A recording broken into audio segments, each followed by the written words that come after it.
നമസ്കാരം. Raf talks ഫുട്ബോളിലേക്ക് ഏവർക്കും സ്വാഗതം. ഇന്നലെ ഇംഗ്ലീഷ് പ്രീമിയർ ലീഗിൽ നടന്ന അവസാന മത്സരത്തിൽ വിജയം നേടാൻ മാഞ്ചസ്റ്റർ സിറ്റിക്ക് കഴിഞ്ഞിരുന്നു. 1-3 ഗോളുകൾക്കാണ് വെസ്റ്റ് ഹാം യുണൈറ്റഡിനെ അവർ പരാജയപ്പെടുത്തിയിട്ടുള്ളത്. സൂപ്പർ താരം ഫിൽ ഫോഡന്റെ ഇരട്ട ഗോളുകളാണ് അവർക്ക് ഈ ഒരു വിജയം സമ്മാനിച്ചിട്ടുള്ളത്. ഇതോടുകൂടി ഇംഗ്ലീഷ് പ്രീമിയർ ലീഗ് കിരീടം മാഞ്ചസ്റ്റർ സിറ്റി തന്നെ നിലനിർത്തുകയും ചെയ്തു.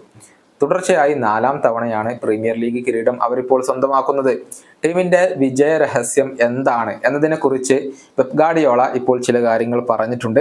താരങ്ങൾ തമ്മിലുള്ള ഒരു ബോണ്ടാണ് ഈ ഒരു ടീമിന്റെ വിജയ രഹസ്യം എന്നാണ് ഗാർഡിയോള പറഞ്ഞിട്ടുള്ളത്. അദ്ദേഹത്തിന്റെ വാക്കുകൾ ഇങ്ങനെയാണ്: ഏറ്റവും നല്ല മനുഷ്യരുടെയും താരങ്ങളുടെയും ഏറ്റവും മികച്ച ഗ്രൂപ്പാണ് ഞങ്ങളുടേത്. താരങ്ങൾ തമ്മിലുള്ള ബന്ധം അത് അസാധാരണമാണ്. എൻ്റെ ജീവിതത്തിൽ ഇങ്ങനെയുള്ള ഒരു ബന്ധങ്ങൾ ഞാൻ കണ്ടിട്ടില്ല. അത് തന്നെയാണ് ഞങ്ങളുടെ രഹസ്യവും. ഇതാണ് പെപ് ഗാർഡിയോള ഇപ്പോൾ പറഞ്ഞിട്ടുള്ളത്.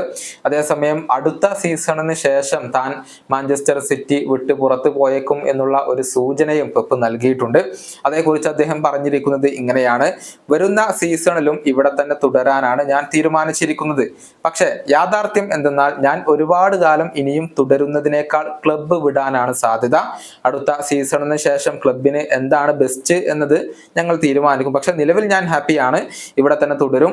എന്നെ നല്ല രൂപത്തിൽ അവർ കെയർ ചെയ്യുന്നുണ്ട്. എനിക്ക് ആവശ്യമുള്ളതെല്ലാം അവർ നൽകുന്നുണ്ട്. താരങ്ങളെ മാത്രമല്ല മറ്റു പലതും അവർ എനിക്ക് നൽകിയിട്ടുമുണ്ട്.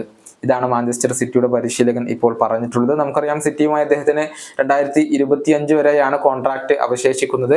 ഈ കോൺട്രാക്ട് പുതുക്കാൻ അദ്ദേഹം തയ്യാറായിട്ടില്ല. അടുത്ത സീസണിന് ശേഷം പെപ്പ് മാഞ്ചസ്റ്റർ സിറ്റിയോട് ഗുഡ് ബൈ പറയാനുള്ള ഒരു സാധ്യത ഇവിടെയുണ്ട്.